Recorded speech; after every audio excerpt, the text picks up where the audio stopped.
Kahapon, nakita natin kung paano tinangkang pugutan ng ulo ng isang illegal na asylum seeker mula Africa ang isang Irish.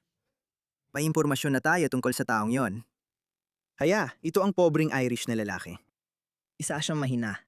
Walang kalaban-labang lalaki na may problema sa pandinig at malinaw na hindi narinig ang paparating na umatake sa kanya. Pagkatapos noon, malinaw na ang nangyari.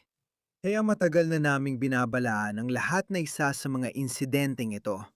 Dahil palala ng palala at padalas ng padalas ay mangyayari rin balang araw at may seryosong mangyayari dahil dito. At ang ating mga autoridad, ang ating pamahalaan, ang ating sistema ay maaaring hindi kayanin ito. Kaya ito mga politiko, patuloy pa rin niloloko ang mga taga rito. Pakinggan mo ito. Jim Alice. Abot, Mr. Speaker, lahat tayo ay nabigla sa matinding kalupitan ng pag-atafing ito. At sa katunayan, ang tanging magandang bahagi sa karahasang ito ay ang matapang na pakikialam ng mga lokal na mamamayan na ang tapang ay ating pinararangalan. Pero ang gusto kong malaman at alam kong gusto ring marinig ng aking mga nasasakupan ay kung ano ang gagawin para mapigilan ang pagpasok ng banyagang kultura na naniniwalang tama lang ang tangkaing pubutan ng ulo ang isang tao dito sa United Kingdom. At tungkol sa katayuan sa imigrasyon ng taong ito, may visa na ba sila bago pumunta sa United Kingdom? Nabigyan ba sila ng visa kahit illegal silang nakarating sa United Kingdom? Sa tingin ko, karapatan nating malaman. At gaya ng sinasabi namin sa kalihim ng Estado, dapat sa kapulungan, manggaling ang impormasyon mula sa kalihim ng Estado, hindi sa press conference ng pulong konstabol. Naniniwala akong may karapatan ang kapulungan na malaman dahil katotohanan at pagiging bukas ang pinakamahusay na panlaban sa tensyon. Maaari ba naming makuha ang mga sagot? Kalihim ng Estado. Sa palagay ko, tinitingnan ko ang salitang pinagtutuunan niya ng pansin. May isang bagay na sobrang kakilakilabot na nangyari lang. Tingnan mo kung saan siya nakatuon at ano ang inaalala niya. Hindi ang pagputol ng ulo o status sa imigrasyon. Hindi lang basta makinig. Pasensya na naginamit ng kagalang-galang na Ginoo ang salitang banyagang kultura. Sabi namin sa inyo, mahalaga ang kultura mga pare. Lahat na nakikita at kaguluhang panlipunan na nasasaksihan natin ay dahil sa isang bagay. Kultura. Yun lang. Malinaw na ngayon, hindi mo pwedeng lokohin ang tao o sabihing pinayayaman tayo ng multikulturalismo. May mga kulturang mas nakahihigit. Ang mga kultura nakahihigit ang lumikha ng mga bansang nakahihigit. Sobrang ganun na nga na ang mga tao mula sa ibang kultura ay handang gawin ang lahat para lang maging bahagi nito. Kapag nakapasok na sila, iniisip pa rin nilang mas maganda ang kultura nila kahit hindi naman. Kung totoo yon, sana mas maunlad na rin ang mga bansa nila. Ano nga ba talaga ang tinutukoy niya? Anong African? Sudanese o Somali? Una, sabi ng pulis, Somali siya. Ngayon, Sudanese pala. Pare-pareho lang naman daw. Sawa na ang mga Briton. Ang ayaw na ng mga Briton ay kahit sino, saan man sila galing o anuman ang pinagmulan nila na nagbabalak gumawa ng karahasan laban sa mga mamamayan ng United Kingdom. Iyan ang mahigpit nating tinututulan ng sama-sama. Kung ganon, bakit mo patuloy na pinapapasok ang mga taong labis na hindi proporsyonal ang pagkakasangkot sa mga krimeng ito laban sa mga mamamayan ng UK? Walang saysay ang pakikiramay o galit nila. Inuulit lang nilang parehong talumpate. Nagbigay na naman si Keir Starmer ng isa sa kanyang mga talumpati na nagsasabing siya inayanig at kinilabutan sa nakakagulat na mga pangyayari na nagmumula sa Belfast. Paulit-ulit niyang sinasabihan. Grabe, parang isang payaso. Paulit-ulit niyang inuulit. May tamang proseso na kailangang sundin kaugnay sa paglalabas ng impormasyon. Isa itong aktibong investigasyon. Sa tingin ko, tama lang na ang pulis ang manguna dyan. Kaya nga, ang pulis ang nakikipag-ugnayan sa Home Office at sila rin ang magbibigay ng karagdagang impormasyon. Kapag nagkaroon ako ng pagkakataon, mag-update sa kapulungan, gagawin ko yon.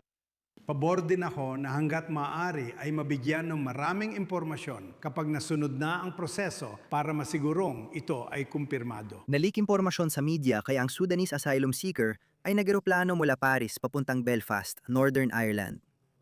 Sa palagay ko, nakuha niya ito. Mayroon na siyang kasaysayan ng krimen bago pa yon. At alam mo, nung sinabi ni Trump Kapag sinabi naming wala nang laman ang kanilang mga mental asylum center, hindi ibig sabihin na may mga mental asylum center talaga sila doon.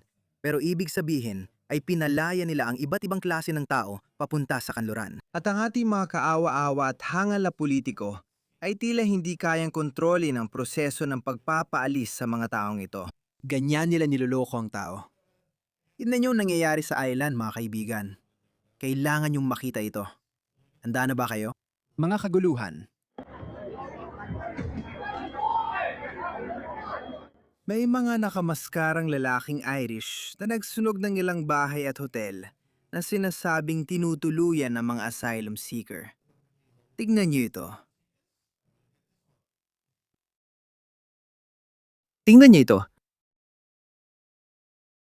Hindi ko alam kung bahay ba yan o bahay na pinaghatian ng maraming umuupa. Nagkakagulo na. Nagkakagulo na. Matagal na naming inasahan ito. Matagal na naming binabalaan ng mga tao. Tignan mo to.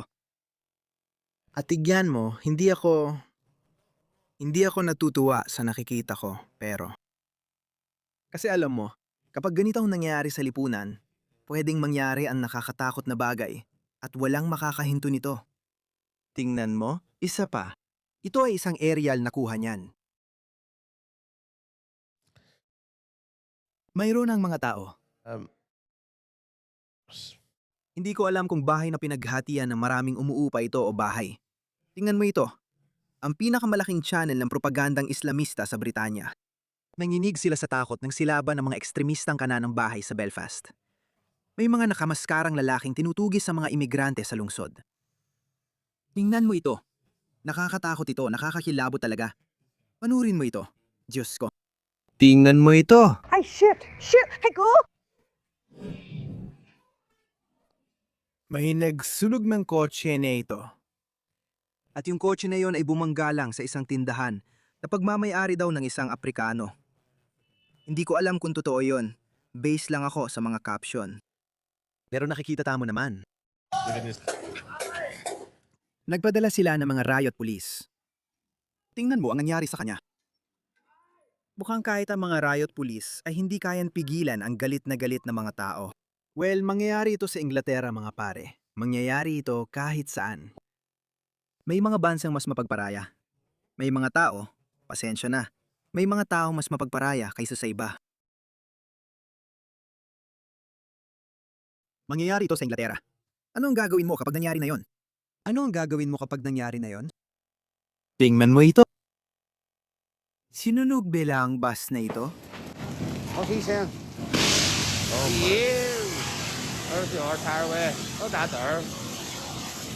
Narito ang isa pang anggulo niyan.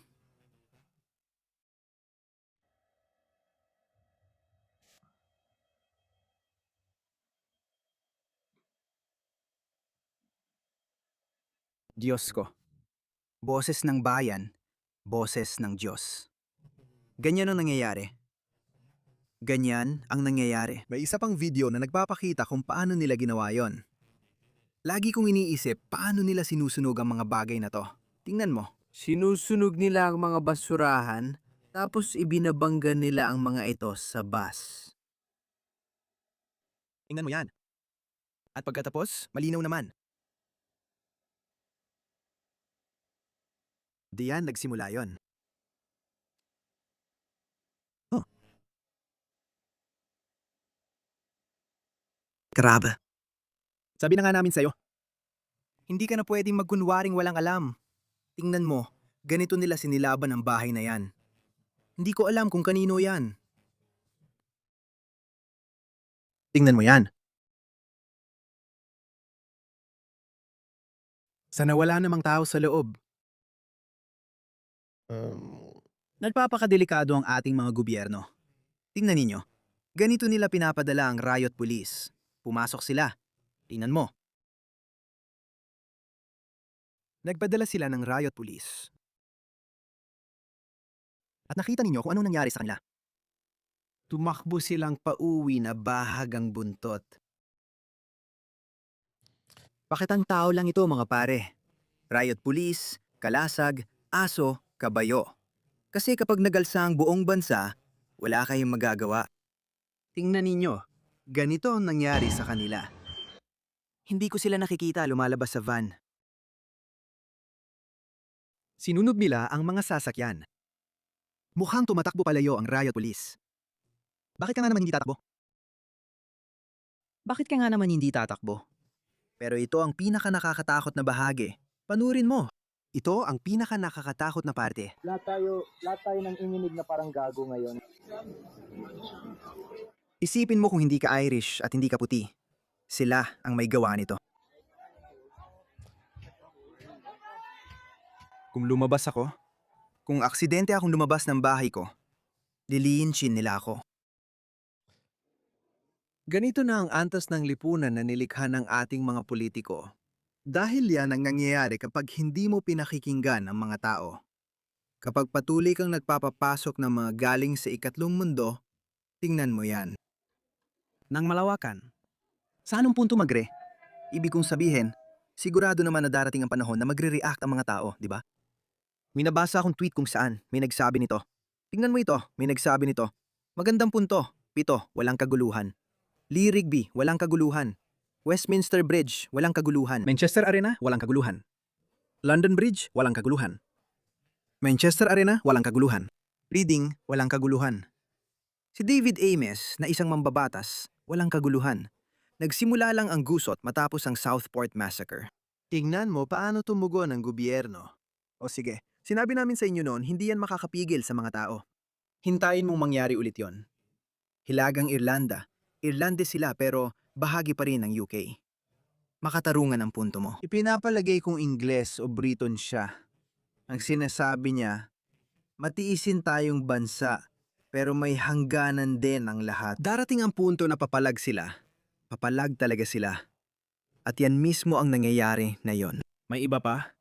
May mga armadong Irish na naglagay ng anti-migrant checkpoints at nagsisiyasat ng mga sasakyan. Tingnan mo ito. Grabe, nakakakilabot yan. Sumisilip sila sa loob na nakamaskara kaya di mo sila makikilala. Noong, Nagkaalala sila, tama, at nararapat na sila ng sino. Dahil kailangan naman ganun. sa tingin ko, tama at nararapat. Sa palagay ko, ito ang tamang proseso na dapat sundin kaugnay ng mayroong. Good luck sa iyong mga facial recognition camera, Tia Kia. Nakakaawa. Talagang nakakaawang tao. Nagawa na ng mga politikong ito. Matagal na tayong nagbababala pero tingnan mo, kalahating milyong tao na ang nakakita. Tingnan mo to. Siguradong paupahang bahay ito na tinitirhan ng maraming tao. Siguradong paupahang bahay ito na tinitirhan ng maraming tao. Sigil. Sigil.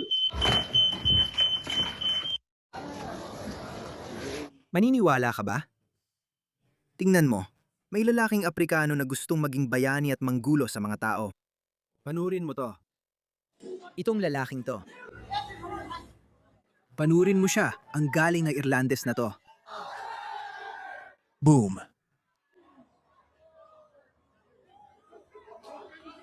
Tara na. Tingnan mo yan. Sumaklolo sa kanya ang isang woke na liberal na babae at 2 boomer. Diyos ko, ang mga politiko natin ang may kagagawa nito. Hindi mo pwedeng isisi ito sa dulong kanan, skinhead o rasismo. Hindi mo pwedeng isisi doon. Sa tingin mo, hanggang kailan magpapatuloy ito? Hanggang kailan? Sa isang punto, magre-react ang tao. Nagre-react na tayo ngayon. Tingnan mo, isa na naman. Grabe, sinipa lang natin ang kotse na to. Holy fuck. This check is so foreign. Yes ko! Anong kagaguhan to? Oo, pinasakay na namin siya. Tignan mo ako, bro! Sinuntok lang niya siya! Anong kagaguhan to? Oo, sabi ko na sa'yo. Sabi ko na ito mangyayari. Tignan mo, isa pang video. Huling mga lalaki. Sinusubukan kong i-screenshot silang lahat ngayon. Nagpupunta sila sa bawat bahay. Binibisita nila bawat bahay. Tingnan mo. Boom! Isipin mo na, pwedeng may mga bata sa loob. Oo, napakasama nito. Talagang napakasama nito. Sila ang lumika ng lipunang ito, mga pare. Ang mga politiko natin ang lumika ng lipunang ito nang tumanggi silang makinig sa mga tao. Ang mga taong dapat nilang kinakatawan. Patuloy nilang binabaha ang maliliit na bansang ito, napakaliit na mga bansa, ng mga migranteng galing sa ikatlong mundo. Tingnan mo yan.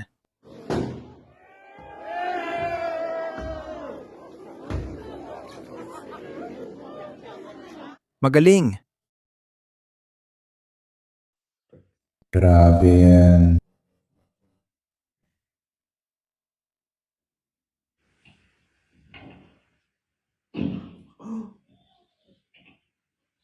Kaba. At tuloy-tuloy lang ito buong araw. Tingnan mo to.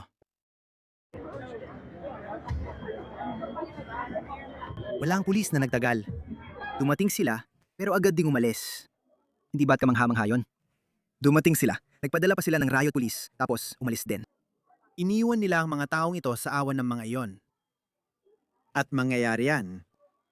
Huwag kang magulat kapag may nangyaring ganitong insidente sa gitna ng London na gawa ng isang tao mula sa ikatlong mundo na hindi naman dapat nandoon o kahit ng isang hindi tunay na taga roon na ipinanganak at lumaki sa England. Mangyayari ito.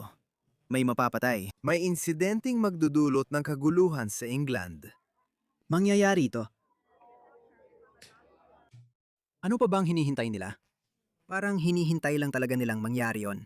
At hindi ito natatangi insidente. Naalala mo ba si Rhiannon White? Pinatay din siya ng isang migranteng Sudanese. Ang pangalan niya ay Deng Chol Majak. Tumawa at sumayaw ang isang asylum seeker matapos niyang saksakin at mapatay ang isang migrant hotel worker ayon sa korte. Ipinakita sa kanila ang CCTV na umalis si Rhiannon White sa hotel para sumakay ng tren bago namataang sinusundan siya ng isang lalaking nakamaskara. Ayon sa taga-usig, si Deng Chol Magyak, isang asylum seeker mula Sudan, ay tumutuloy sa hotel sa Walsall. Pagkalilipas ng 2 minuto, matapos saksakin si Rhiannon ng higit 20 beses gamit ang distornilyador, bumalik ang lalaki sa tulay, hawak ang telepono. Nasa tawag si Binibining White sa kaibigan nang mangyari ang pag-atake at sinabi sa hurado na kinuha ni Majek ang kanyang telepono at itinapon sa ilog. Si Majek na nagsasabing 19 ang edad niya ay umano'y bumalik sa hotel kung saan nakita siyang tumatawa at sumasayaw sa tuwa sa kanyang ginawa. Hindi umamin si Majek sa kasalanan at nagpapatuloy pa ang paglilitis. Hinasya na nagtatrabaho sa hotel at pinatay ni Majek. Hindi ko alam, siguro walang dahilan. Baka wala siyang ginawa, na-excite lang, nabagot, naghahanap ng adrenaline, o galit lang talaga sa mga puti. Pwede rin. Tingnan mo ito. Milyon-milyon ang pumapasok sa Europa. Milyon-milyon. Ang mga taong ito ay pumapasok sa Europa sa pamamagitan ng Espanya. Kalahating milyon ay nalegalize na ni Pedro Sanchez. Paano mo nalaman? Ano ang alam mo? Ano ang alam mo tungkol sa kalagayan ng kanyang pag-iisip o sa kalagayan ng kanyang pag-iisip o sa kalagayan ng kanyang pag-iisip? Literal na nilang nilalagay sa panganib ang ating mga buhay. Ito na yon. Pinuputulan siya ng ulo. At ang mga pulis, parang wala lang pare. Oo, yan ang gusto kong ipakita sa inyo. Hindi ito isang hiwalay na insidente mga pare. Pinatay si Henry Nowak ng lalaking ito, gaya ng alam ninyo. Si Katie Fox ay pinatay ni Dejuson Rafael, isa pang Aprikano, at si Lainey Williams naman ay pinatay ni Cameron Chong. Pinatay si Rhiannon White ni Deng Cholmatic at iba pang Sudanese. Si Wayne Broadhurst ay pinatay ng Afghan na si Safi Dawood, na noon ay nasa proseso ng pagpatay sa isa pa. Siya ay nasa proseso noon. Nasa proseso siya ng pagpatay sa isang Pakistani na pinatuli siya sa bahay nito dahil magkapatid sila sa Islam. Kaya sinaksak niya ang lalaki nang dumating si Wayne Broadhurst para pigilan siya. At pagkatapos, si Wayne Broadhurst naman ang sinaksak niya at napatay. Hindi pa nabanggit ni Keir Starmer ito. Sunod-sunod ang mga pangyayari, 2 o 3 araw lang ang pagitan, gaya ng Oktubre 2025. Noong Pebrero 2025, pinatay ni Muhammad Umar Khan si Harvey Wilgus. Tingnan mo siya. Itong 3 babae pinatay ng halimaw na si Axel Ruda Cabana sa tinatawag na yung Southport Massacre. Si Teniente Colonel Mark Teten, hindi ko siya kilala. Tinangkas siyang pugutan ng ulo ni Anthony Eason. Si Amy Gray, pinatay siya ng lalaking ito, si Nasim Sadi. Si Alfie Lewis, hindi ko siya kilala. Pinatay siya ng lalaking ito. Diyos ko, sina Barnaby Weber, Grace O'Malley Kumar at Ian Coates ay pinaslang ni Baldo Calkin. Silang 3 ay pinatay ng halimaw na ito. Si Tomas Roberts, pinatay ni Lawan Jean Abdul Rahim Zadi, isa pang Muslim. At hindi kumpleto ang listahang ito. Marami pang ibang mga kaso. Parang hinihintay talaga nila na may kumilos o magrayot kasi mukhang hindi sila makikinig kanino man. Uulitin ko, disclaimer. Hindi ko nare-rekomenda o sinasabi na lumabas at magrayot. Naniniwala akong may natitira pang politikal na pagkakataon kahit mabilis itong nagsasara. Kailangan lutasin natin ito sa politika. Maghangad ng mataas, bumuto ng mababa. O kahit na ang reform ang maluklok sa kapangyarihan, may mangyayari pa rin. Wala akong mataas na pag-asa kay Nigel Farage. Sa tingin ko, isa siyang tautauhan ng mga nasa kapangyarihan. Pero kahit ganon, mas okay na rin yon. Mas mabuti na yon kaysa sa labor. Mas mabuti na yon kaysa sa mga gobyernong kaliwa. Kaya, ayun. Lalala pa ito mga pare. Lalalala pa ito. Bakit? Kasi hindi magbabagong ugali ng mga taong pumapasok sa mga kanduraning bansa. Habang dumarami ang mga taong yon, mas lalo tayong magkakaroon ng kaguluhan sa kanluran. Ganun lang kasimple. Simple ang equation.